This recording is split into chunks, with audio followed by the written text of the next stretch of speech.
Кытай эл өкүлдөр жыйынынын туруктуу комитетинин төрагасы Чжао Лэцзи Кыргызстанга расмий сапар менен келди. Меймандарды Манас эл аралык аба майданынан жогорку кеңештин төрагасынын орун басары Нурланбек Азгалиев жана депутат Исхак Масалиев тосуп алды.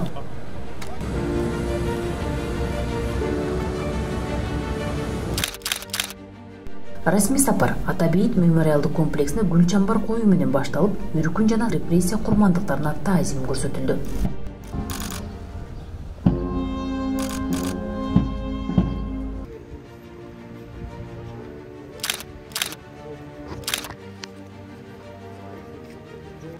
Аларча мамлекеттик резиденциясында өткөн жолугушууда жогорку кеңештин төрагасы Нурланбек Тургунбек уулу жана Чжао Лэцзи эки тараптуу мамилелерди өнүктүрүүнү талкуулашты. Кытай Кыргызстандын эң ири соода жана инвестициялык өнөктөш экенин белгилеген төрага мамлекет башчылар жүргүзгөн сүйлөшүүлөргө ылайык 2030 жылга чейин эки өлкө ортосундагы соода жүгүртүү 45 миллиард долларга жетери мерчемделип жатканын билдирди.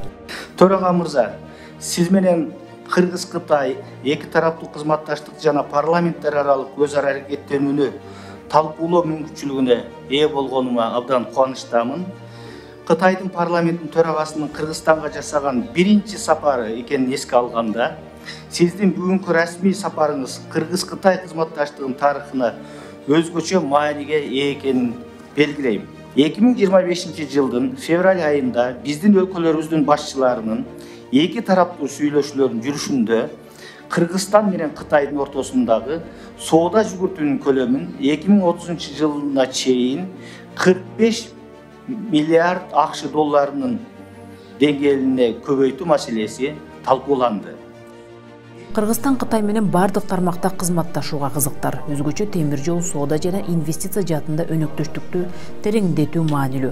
Андыктан төрага Нурланбек Тургунбек уулу Кытай Кыргызстан Өзбекстан темир жолу эки мамлекеттин достугунун символуна айланганын белгилеп, бедел өткөрмө жайы Улуу Жибек жолунун уландысы катары жаңы экономикалык мүмкүнчүлүктөрдү ачууда деди.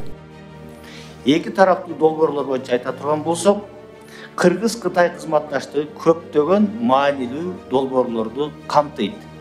Мисалы, Кытай-Кыргызстан Өзбекстан темир жолун куруу долбоору стратегиялык жактан маанилүү долбоор гана эмес, достуктун, биримдиктин символу катары эсептелет. 2024 жылдын декабрь айында биз темир жолдун курулушун баштадык. Курулуш боюнча практикалык иштер жүрүүдө.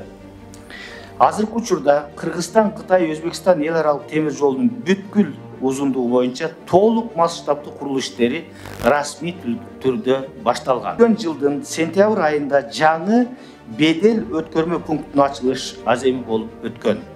Бедел өткөрмө пункту бир алкак, бир жол демилгесинин маанилүү элементи Улуу Жибек жолундагы экономикалык байланыштарды тереңдетүүгө умтулуус катары каралат.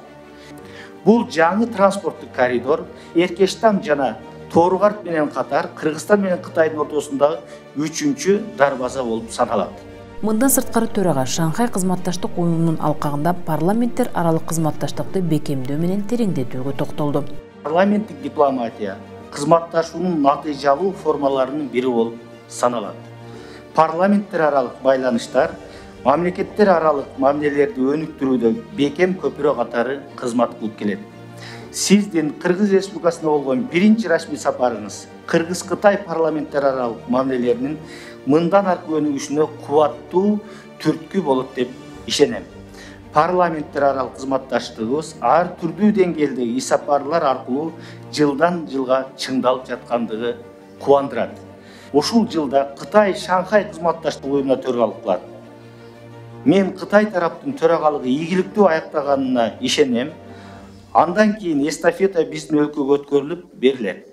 Ошондой эле төрага Нурланбек Тургунбек уулу илимий техникалык байланыштарды арттыруу жана Кытайдын жогорку окуу жайларында билим алууну каалаган кыргызстандык студенттер үчүн бөлүнгөн квотанын санын көбөйтүү сунушун көтөрдү. Кыргызстандын жаштары Кытай маданиятына жана тилине кызыгып жаткандыгы белгилем келет. Жыл сайын биздин студенттер Кытайга билим алуу үчүн барышат. Кыргызстандык студенттер үчүн окууга квота көбөйтөт деген ишеним бар. Өз кезегинде Чжао Лэцзи Кыргыз-Кытай алакасы өз ара ишенимге жана урматтоого негизделгенин белгилеп, кызматташтыкты күчөтүүгө Кытай тарап даяр экенин билдирди. Биз экономика, айыл чарба, экология, санариптештирүү жана энергетика сыяктуу тармактарда кызматташууга кызыктарбыз. Бул өнөктөштүк эки өлкө үчүн да, бүтүндөй аймак үчүн да маанилүү. Жолугушууда эл аралык уюмдардын кызматташтык ортосундагы өз ара ишти мындан ары да өнүктүрүү зарылдыгы айтылды. Сапардын соңунда Чжао Лэцзи Кытай, Кыргызстан, Өзбекстан темир жол компаниясынын ишмердүүлүгү менен таанышып, бул долбоорду 3 тараптуу стратегиялык кызматташуунун символу катары баалады.